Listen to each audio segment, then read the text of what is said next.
Hey BookTube, it's a high blood pressure Sunday reads, but I'm going to put all the high blood pressure stuff aside at the moment and just talk about some books, which I guess will be what it'll be.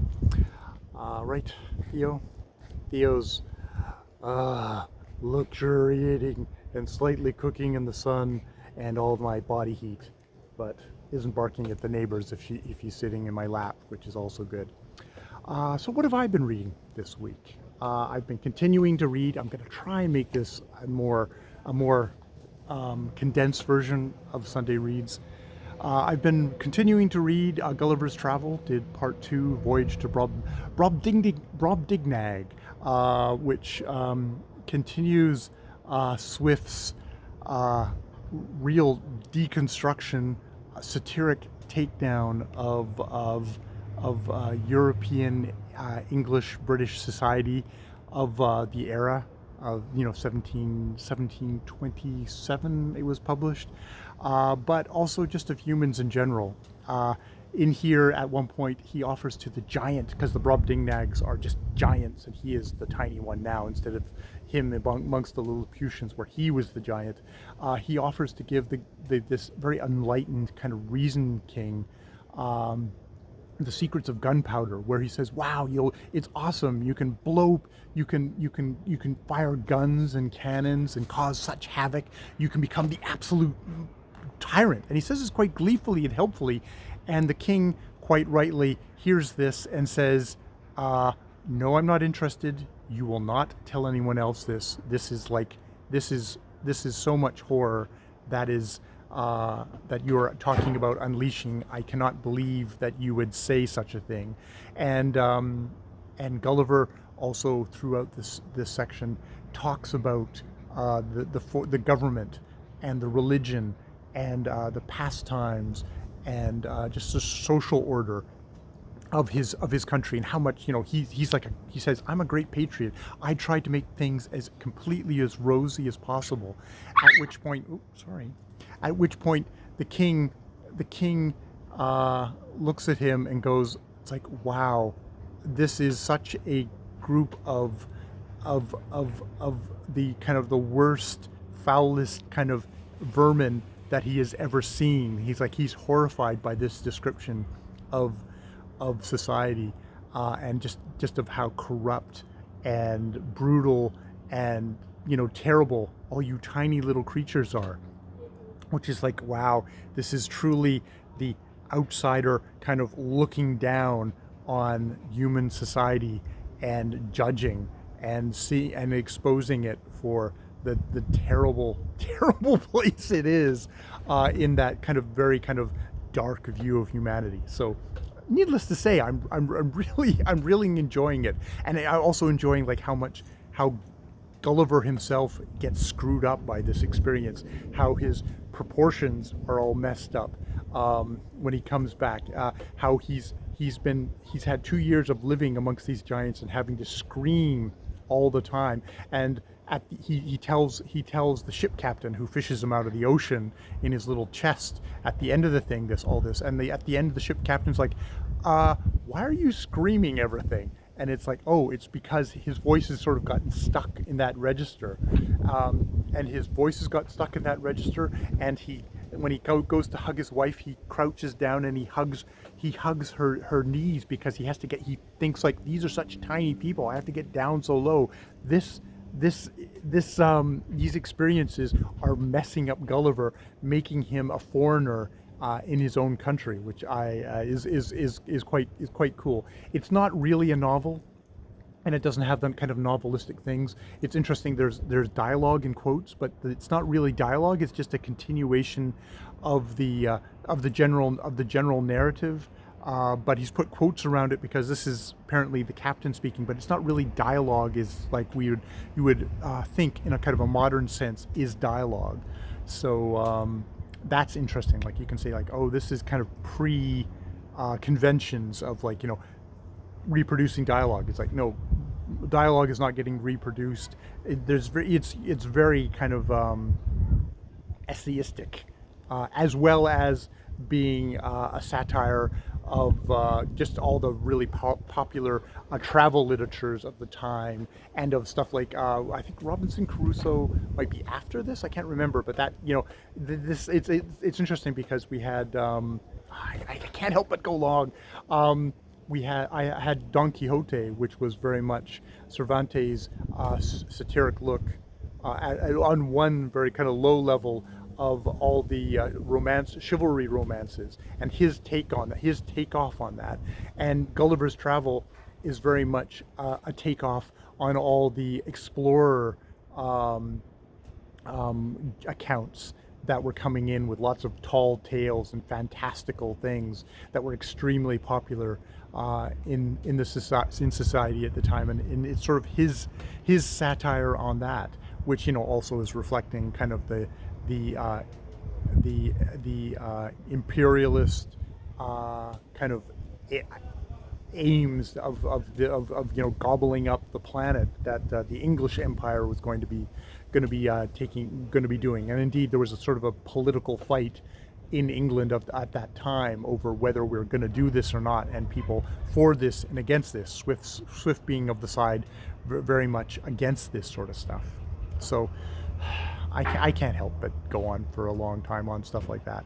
I'm speaking of old dead white guys. I am also reading. I'm listening to The Club by Leo Damarosk, which is a non-fiction book all about a gentleman's club that had as its members Samuel Johnson, one of the founders, James Boswell, his biographer, and also various other Edmund Burke,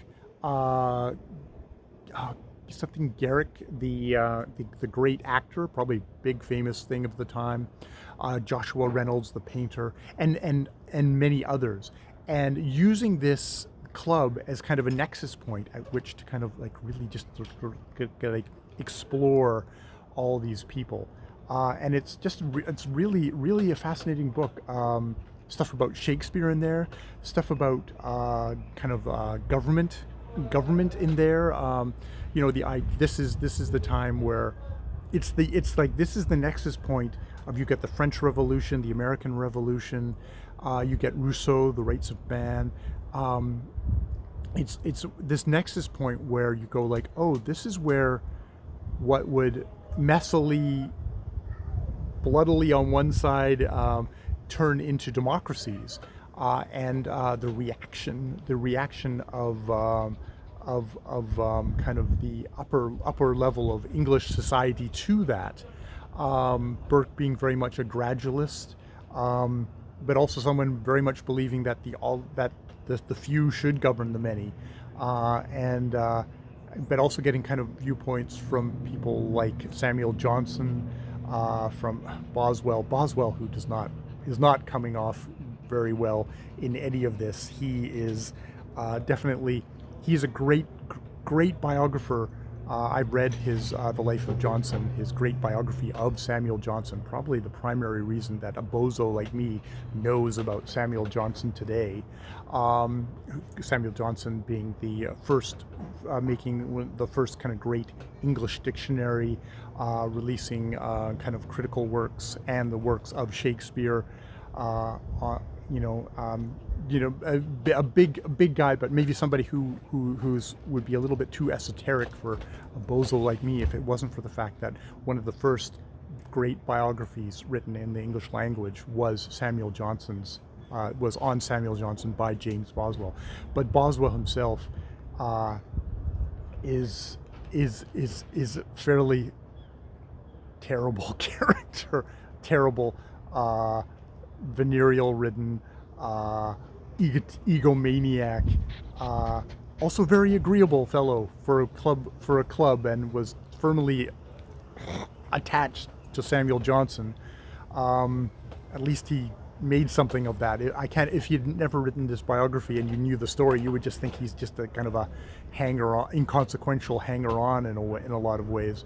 But yeah, so we're getting great stories. One of the great little tidbits in here, which is such a booktube tidbit, is that Samuel Johnson was putting together a edition of Shakespeare's works, the complete works, not not chopped up, edited, censored, but an actual complete work of Shakespeare with his commentaries interspersed throughout them. And as he's putting it together, he goes to Garrick, this actor who is now risen to great heights of fame and wealth, and has a big collection of Shakespearean quartos and stuff like that, quartos and editions. And he says like, well, of course you'll lend them to me because I'm putting together this thing. And Garrick's like, no, I will not. And what's the reason? If you've seen any pictures of Johnson, there's a picture of him sitting devouring a book, and he's got the book and he has crunched it all the way back like this, and he is and Theo's decided to go inside and bark. He's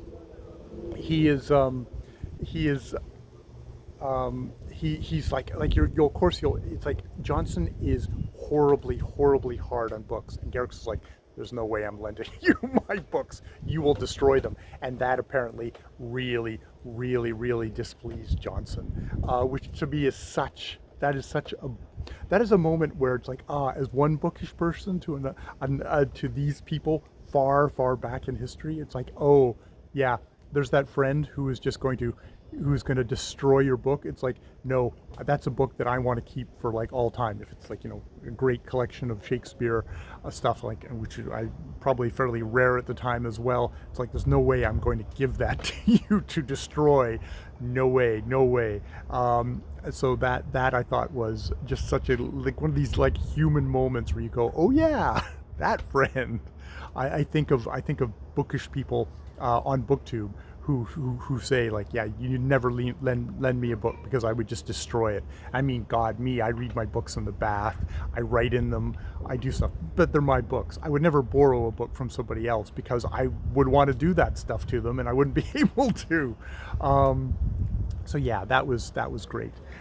Finally, the book that I was maltreating, as example, is Elmer Leonard's The Moonshine War, 1969 novel, historical novel set in 1931 during Prohibition, which very much is the point of the book, because an old army buddy has come to Son Martin in the hills of, I believe, Kentucky, saying like, well, you told me about all this moonshine you have up here. I'm now a Prohibition guy. You're going to give me all that moonshine because I'm going to make a ton of money from it. And if you don't, I'm going to bring in people and I'm going to destroy you. I'm going to start off by destroying all the people around you so they hate your guts. And then I'm going to destroy you as well. So it's one of that very lean Elmer Leonard's thing. It is a book that on page number 1, a character uses the N-word on page number 1.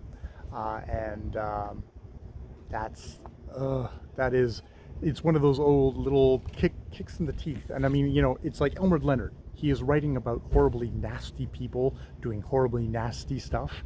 And this is the South, and it is, as a Canadian, whatever I know about the South in a really racist time, and you as a character saying racist words. And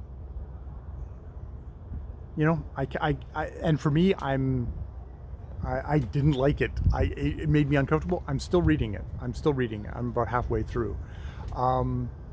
Recently, Brian at Bookish did a video on dead racist authors, and kind of weighing when it's worth it to read a book. Is the central part of this book racism? And does the literary outweigh the racist points of this book? Well, this book isn't literary.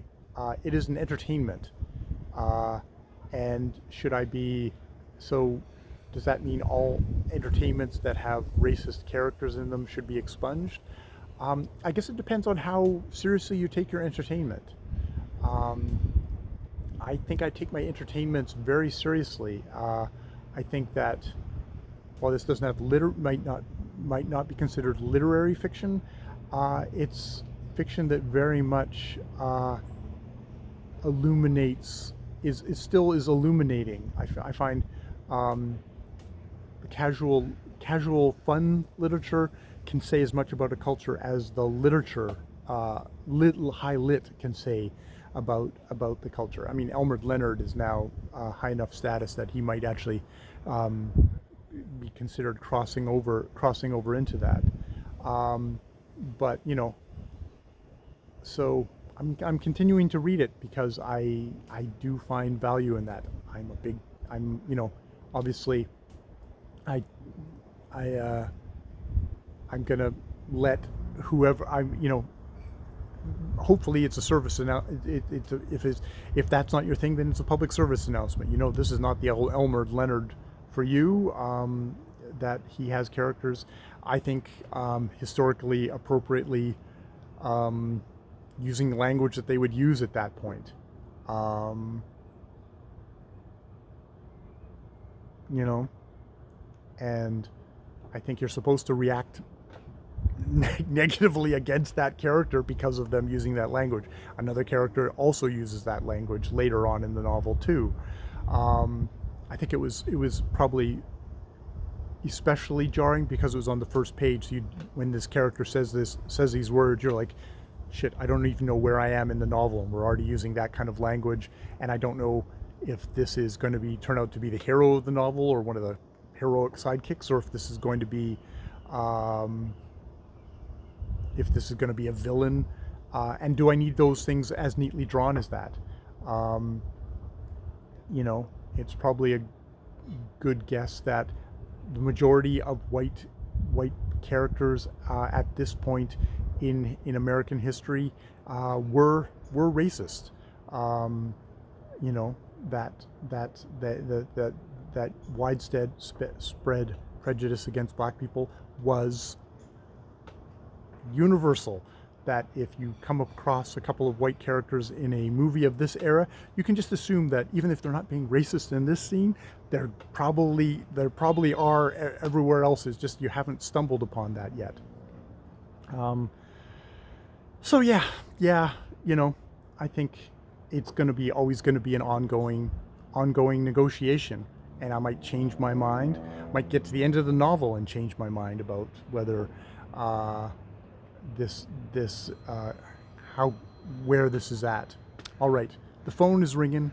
I guess I will stop there and spare you any more because I'm just doing the same length of Sndy Rds as I always do. God. All right, more videos later.